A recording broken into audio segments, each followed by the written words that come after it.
Hello, everyone, and thank you for taking the time to be here today. My name is Lemus Stevens III, and I'm excited to speak with you about a topic that is not only timely, but deeply important to our work in schools and libraries handling book censorship as a school librarian.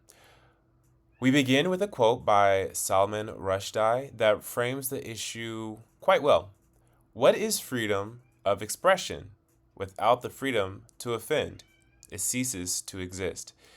This isn't about promoting controversy for its own sake, but it is more so about preserving the right to read, think, and discuss freely in academic spaces. The key question today in the presentation is centered around one guiding principle. How should a school librarian handle the situation when a school principal is censoring a book? From this question, we'll explore four key terms: our ethical responsibilities, the principle of intellectual freedom, the policies we're required to follow, and the professional advocacy needed when faced with book censorship. My goal is to equip you with the tools to respond not just reactively, but proactively and professionally when these situations arise. In the middle of my presentation, I do have a scenario that I truly went through, and I would love for you guys to respond towards the end of this video what I should have done differently. Let's go ahead and go to the next presentation slide. We have ourselves censorship and understanding what it is. So, first of all, we know that it refers to the suppression of restriction of books based on objections to their content, often for reasons related to race, sexuality, politics, or so called appropriateness. This trend is not coincidental. Unfortunately, it reflects a political effort to sanitize history and identity in the equation. As librarians, we are often the first line of defense against these efforts. The American Library Association and PEN America report an alarming rise in book bans. Over 3,000 instances in U.S. schools in the last 2 years. These books disproportionately represent the experiences of Black, Indigenous, LGBTQIA+, and other marginalized communities. Okay? The numbers don't lie. Over 3,000 instances. It's quite alarming. Let's go ahead and see why principals may censor books. Sometimes it could be a parental and community pressure. Other reasons could be the fear of controversy, personal beliefs, problems, and other problems could be the restriction of access to diverse perspectives. And it undermines the selection policies that they should be following. For other instances, I have my own students that had been negatively affected by book bans and principal censorship because of the recent occurrences of President Trump's DEI removal in programs. A lot of other books of BIPOC foundations and sources have been banned as well, especially in Houston, where I work.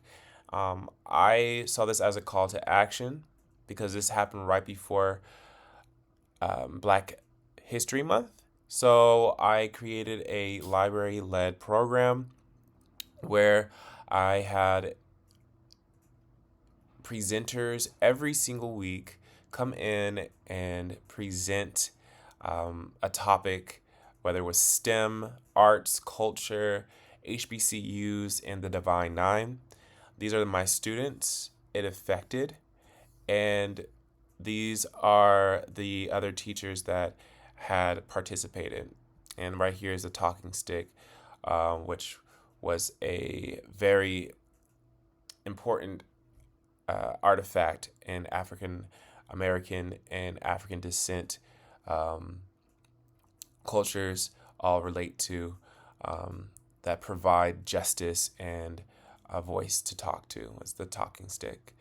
Um, so without this program, um, I know that this undermined my students so much so. Without this program, I had this one student that said, um, "Mr. Stevens, without this program, I would have never known anything about Black Americans because where they grew up, they believed that Black Americans did only bad things, and with this program that we had after school that was library led, um, it encouraged students to come and learn more about what the civil rights movements do for the American people.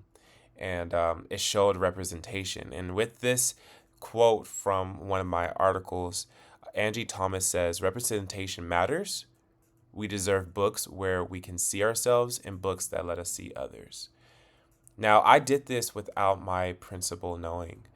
Um, and maybe that could be a clue as to why of how I did this incorrectly. Let's move on. All right, steps to take when a principal censors a book. One, engage in professional dialogue. Okay, stay calm and curious. Ask the principal to clarify their concerns. This is based on complaint, or is this based on a new headline, a single page in the book? Engage, don't confront.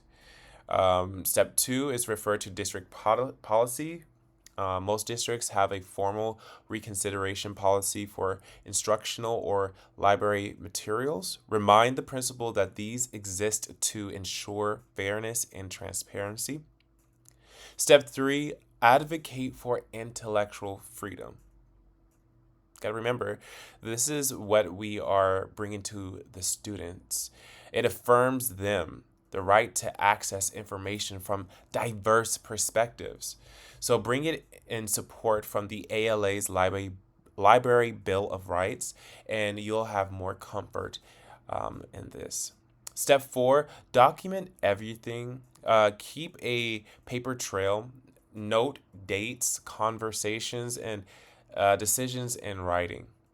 And then lastly, step five, offer alternatives.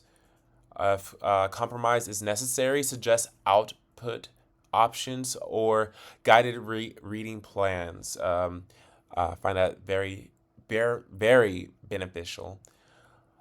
Solutions that allow access for most students while respecting individual concerns. Okay, our role as school librarian is to be to provide resources and to think critically.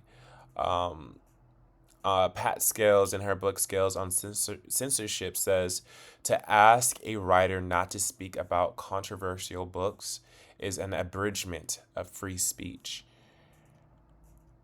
We're professionally obligated as librarians to uphold intellectual freedom and to follow district policy and advocate for our students. Right. Let's move on. I do have some professional advice. You guys can stop the this video whenever you would like to, just to help you out, recognizing the chilling effect of on teaching, the shift in narratives, um, and the advice that I give you guys for how to navigate book censorship in your school.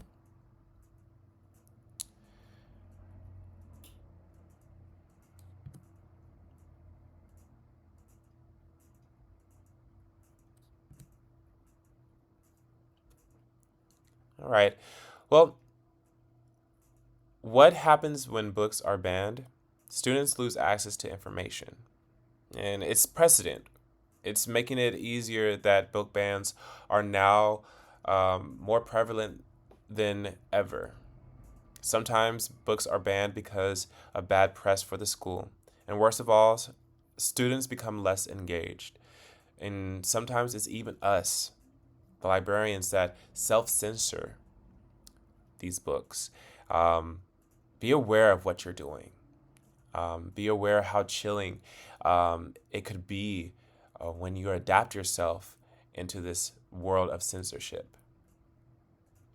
Make sure you are advocating and refuse the silence. What would you do if your principal asked you to remove a book tomorrow? Let's push forward and let's defend the shelves. Thank you once again, you guys, and I really hope you enjoyed this presentation on how to handle book censorship. Thank you.